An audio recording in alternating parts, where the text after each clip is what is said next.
정말 여러모로 마음에 드는 남자를 만나도 결혼까지 가지 못하고 헤어지는 경우가 요즘 너무 많습니다. 심지어는 여자는 결혼을 하고 싶어 하는데 남자는 결혼 생각이 없어 헤어지는 커플도 생각보다 많은데요. 여기에는 보통 크게 세 가지 이유가 있습니다. 첫째, 남친은 처음부터 결혼할 생각이 없었기 때문입니다. 그 이유는 남자가 그냥 비혼주의자여서 그럴 수도 있고, 직업 차이 때문일 수도 있고, 집안 차이 때문일 수도, 학벌 차이 때문일 수도 있습니다. 정확한 이유는 커플마다 다를 거고 자세히 얘기해보기 전까지는 알 수 없습니다. 다만 중요한 건 사귀기 전부터 이게 결정나 있을 수 있다는 겁니다. 둘째, 남친의 삶에 상대가 별로 도움이 되지 않는다고 느끼기 때문입니다. 예를 들면 구주 필요 없는 선물 교환, 그다지 원하지 않는 해외여행, 여친의 취향에만 맞는 데이트, 도와주진 않고 잔소리만 하는 것 등등 다양한 경우에 남자는 이걸 느낄 수 있습니다. 셋째, 만나면서 여친의 가치관이나 성향, 도덕성이 본인과 맞지 않거나 심지어는 잘못되었다고 생각하기 때문입니다. 대표적으로는 과소비와 허례허식, 딩크, 결혼으로 재산 취득만 노리는 경우, 극단적인 페미니즘, 무식한데 신념까지 강한 경우 등이 있겠습니다.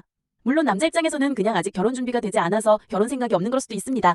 이 경우는 보통 시간만 지나면 결국 남친도 결혼 생각을 갖게 되기 때문에 여친이 급한 상태만 아니라면 그다지 큰 문제는 아닙니다. 중요한 건 앞에서 말한 세 가지 경우죠. 그렇다면 위 세 가지 문제를 해결하려면 어떻게 해야 할까요? 처음부터 결혼 생각이 없는 경우는 사실 해결하기 어렵습니다. 연애 초기나 연애 시작 전부터 최대한 확인해보고 결정하는 것이 상책입니다. 스펙이나 집안에 너무 큰 차이가 난다면 현실적으로 결혼은 기대하지 않는 게 나을 수도 있습니다. 다시는 못 만날 것 같을 정도로 너무 잘난 남자도 마찬가지입니다. 여친이 도움이 되지 않는다고 느끼는 경우는 꾸준히 노력하면 고칠 수 있습니다. 이효리는 남친이 담배를 피는 게 싫다면 담배 좀 끊으라고 잔소리만 하지 말고 재떨이를 비워줘봐라. 남자가 바로 청혼할 거다라고 말했습니다. 남자를 너무 잘 아는 발언입니다. 대단한 도움이 아니더라도 사소한 배려나 실용적인 조언 한마디라도 남친에게 큰 감동이 될 수 있습니다. 가치관이 맞지 않는 경우는 두 가지 방법 중 하나를 선택해야만 합니다. 여친이 본인의 서상을 바꾸거나 생각이 달라도 다 용인해줄 수 있는 10살 이상 연상의 남자를 만나거나 생각이 비슷한 남자를 만날 수만 있으면 최선이지만 남자들은 대부분 생각이 비슷하기 때문에 연애하면서 한 번이라도 이런 경험을 한 적이 있는 여자분이라면 비슷한 생각을 가진 남자를 찾기는 엄청 어려울 겁니다.